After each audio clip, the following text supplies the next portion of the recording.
C'est parti pour la première édition du tout premier forum panafricain des médias FOPAM, ce 3 juin 2026, sous la présidence du Premier ministre, le général des divisions Abdoulaye Maïga.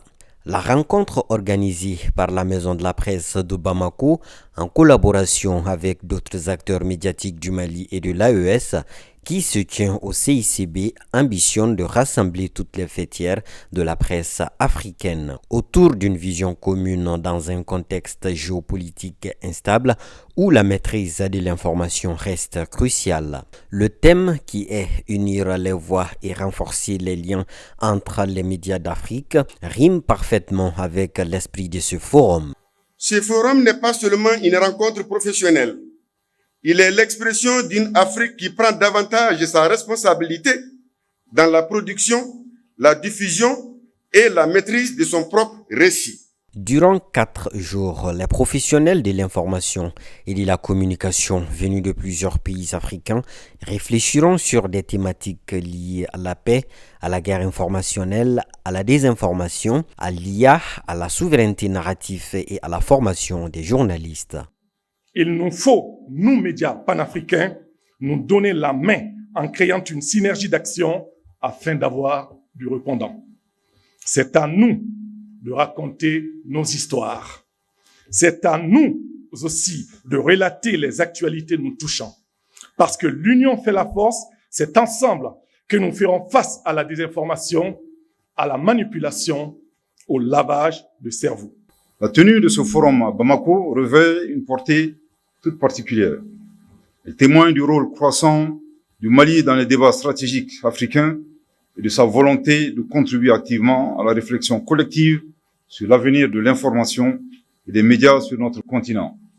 Cette rencontre intervient à un moment particulier de l'histoire de notre pays et de notre continent. Les médias occupent une place stratégique et participent à la formation des consciences, à la consolidation de la cohésion sociale, à la promotion des valeurs citoyennes et à l'affirmation de la souveraineté nationale. Au terme de ces jours de travaux, les conclusions devront aboutir à une mutualisation des efforts et à une appropriation du narratif médiatique sur le continent ou encore l'appel de Bamako. Dans les couloirs du Centre international de conférences de Bamako, l'ambiance du Forum panafricain des médias se fait déjà sentir. Journalistes, techniciens et professionnels des médias venus de plusieurs pays africains animent les échanges et les rencontres. Parmi les délégations les plus remarquées figure celle du Maroc, dont la participation suscite un intérêt particulier. La présence du Maroc au Forum des médias du Bamako est celle d'un acteur qui croit en une Afrique qui raconte elle-même son histoire et façonne son propre récit. Donc participer à ce forum, c'est pour le Maroc de contribuer à faire émerger une voix africaine forte, crédible et influente sur la scène mondiale. Sur la liste des personnalités présentes figuraient plusieurs voix engagées dans la promotion du narratif africain, notamment Martin Faye, Jules Domché, ainsi que d'autres acteurs du secteur des médias. C'est une initiative qui mérite d'exister parce que pendant longtemps, on est resté un peu dans une dimension superficielle avec beaucoup de discours. Aujourd'hui, on essaye de concrétiser cela parce que le panafricanisme doit se faire aussi au niveau des médias. Il faudrait que nous autres qui dirigeons les médias panafricains et même des médias africains tout court, nous apprenions à travailler ensemble. Nous voulons, à partir de ce forum, avec une vision plus claire de l'innovation dans les médias africains. Cette innovation que nous visons ne doit pas être une simple copie de modèles occidentaux, en tout cas étrangers.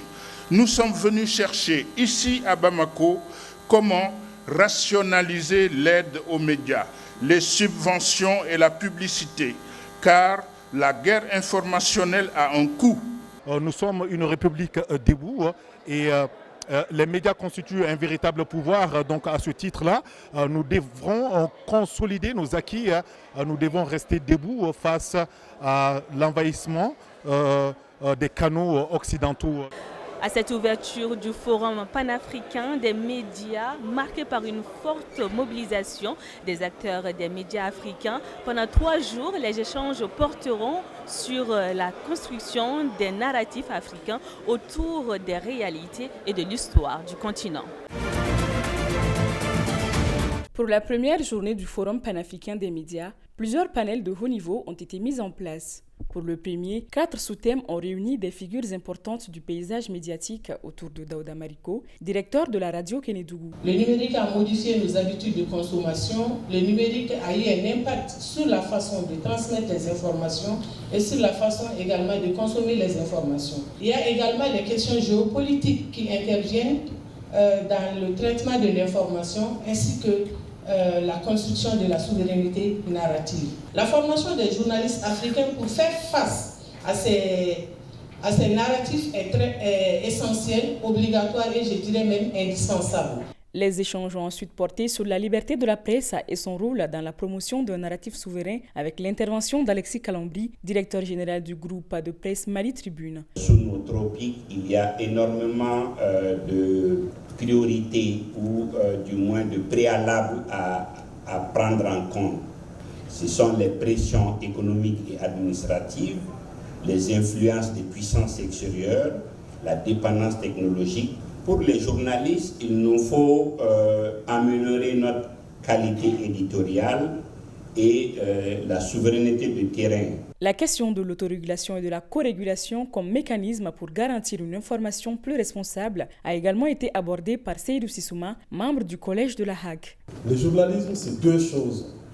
C'est apprendre à produire des contenus suivant des normes. C'est les produire sur la base de valeurs, sur la base d'une éthique et d'une déontologie professionnelle. Enfin, le journalisme audiovisuel africain face aux défis actuels a été au cœur des discussions avec Dr Manal El Kadari, professeur de journalisme audiovisuel à l'Institut supérieur de l'information et de la communication de Rabat. Alors les 4 pays africains étudiés, qui sont le Maroc, le Kenya, le Nigeria et l'Afrique du Sud, affichent justement une forte transition mondiale vers des plateformes alternatives avec le déclin des médias traditionnels. Alors nous ne pouvons pas aujourd'hui évoquer la fin des médias audiovisuels traditionnels, mais on est dans une forme d'hybridation, si on veut, donc de modèles. Au terme de ces discussions bouclées par une série de contributions, les acteurs du monde médiatique ont affirmé la nécessité pour l'Afrique de renforcer ses capacités informationnelles afin de mieux raconter son histoire et porter elle-même son narratif. Le Mali franchit un nouveau pas dans la digitalisation de la formation professionnelle. Ce jeudi 4 juin, une plateforme de formation en ligne dénommée myluc.org a vu le jour. Cette initiative vise à rendre les formations professionnelles plus accessibles grâce à des modules numériques certifiants couvrant plusieurs domaines de compétences. Aujourd'hui, nous ne lançons pas simplement une plateforme numérique. Nous lançons un espace d'apprentissage, de partage, de connaissances et de développement des compétences au service du capital humain et de l'employabilité. Pour le directeur associé du cabinet FT Impact Development SAL, structure à l'origine du projet, cette plateforme constitue une réponse innovante aux besoins croissants de formation continue dans un contexte marqué par la transformation numérique. C'est une plateforme de formation en ligne conçue donc par l'entreprise FT Impact Development, qui est un cabinet de conseil et de formation. Donc cette plateforme s'adresse à tout le monde, au Mali comme apprenants, tous ceux qui ont le désir d'apprendre, de renforcer leurs compétences. Et aussi c'est une plateforme qui va permettre en fait de mettre à la disposition des Maliens et au-delà du Mali des formations de qualité disponibles en version texte, en version vidéo et en version audio. Et c'est aussi une plateforme qui permettra effectivement de faire la promotion de l'expertise intellectuelle du Mali à l'échelle mondiale. Présidant la cérémonie au nom du ministre de l'Entrepreneuriat, le représentant du département a salué une initiative qui s'inscrit dans la dynamique nationale de promotion de l'entrepreneuriat, de l'innovation et du renforcement du capital humain. Je voudrais tout d'abord saluer et remercier l'ensemble des acteurs qui ont contribué à la conception et à la mise en œuvre de cette initiative innovante, dont l'ambition est de rapprocher davantage la formation des citoyens et de répondre aux exigences nouvelles du marché du travail. Les participants présents à la cérémonie ont quant à eux accueilli la venue de la plateforme avec enthousiasme. J'apprécie en tout cas cette initiative qui permet de donner une formation à moindre coût sur l'ensemble du territoire national. À travers myluc.org, le cabinet Fete Impact Développemental et collaborateurs ouvre ainsi une nouvelle porte vers le savoir et l'excellence. Une initiative qui mise surtout sur la formation continue pour faire des compétences un véritable levier d'insertion et de réussite professionnelle.